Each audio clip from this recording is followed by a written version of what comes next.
Now, this is an amazing story. He's a stand-up comic, but he can't speak. And this hasn't stopped Lee Ridley becoming a sensation on the Newcastle comedy scene. He's got cerebral palsy and hasn't been able to talk since he was a child. He uses a voice synthesizer to communicate. 2 months ago, he did his first gig using the name Lost Voice Guy.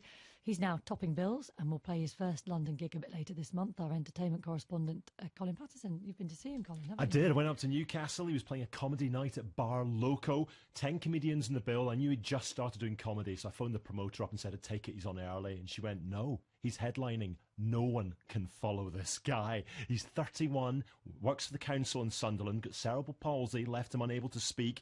Last year, some friends said, look, give it a go. Try some stand-up comedy. In February, he adopted the name Lost Voice Guy, did his first gig, and things are going very well for him. Here's some highlights from the night I saw Lost Voice Guy. I started off in a disabled Steps tribute band. We were called Vamps.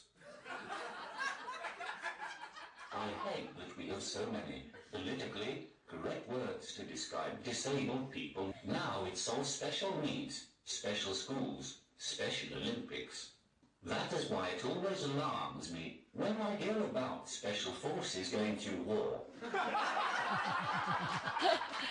So how easy is it for him then to chop and change his routine once he's on stage, practically speaking? Well, that's what I wanted to know when I spoke to him. I had to send the questions in advance so he could type them in, and when I asked them, he'd play them back to me. But here is Lost Voice Guy explaining how that voice synthesizer works. You just type in what you want to say, then save it. Then press each saved phrase when you want it to say it. The voice is a bit posh for me, but I think that makes it funnier.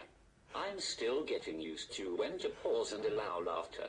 I've got about 20 minutes worth of material programmed in there. How have audiences been reacting in general? They've all taken it really well. I think it was better to embrace my disability, both the good and bad parts, and let people see what it's like.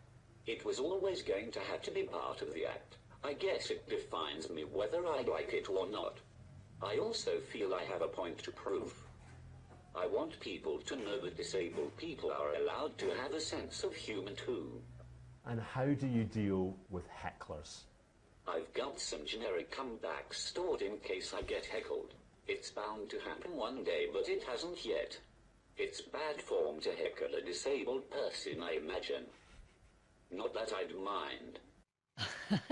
Well, it'd be interesting to see, won't it, how audiences react to him, but you say they're lapping it up. Really, and things are going well for him. If you're in South Shields, he's playing the West Park pub tonight. He's playing Sunderland tomorrow night. He texted me last night, Lee, to say last night he's been booked for 3 nights at the Edinburgh Festival already. Things seem to really be happening for him. I think we can hear a little more of the night when I went to see him on stage. In case you were still in any doubt, I really am disabled. It's definitely not just really good acting. And I'm not just in it for the parking space. When I realised I'd never be able to talk again, I was speechless. You may be wondering why I chose to sound like a posh version of Robocop. Let me demonstrate. The alternatives were not much better. And I really didn't fancy sound like this. It's different to Ricky Gervais, isn't it? Yeah, just a little bit. Thanks very much, Colin. Colin reckons he will hit the big time before too long. Thank you, Colin Patterson there on Lee Ridley, who is Lost Voice Guy. 8:46.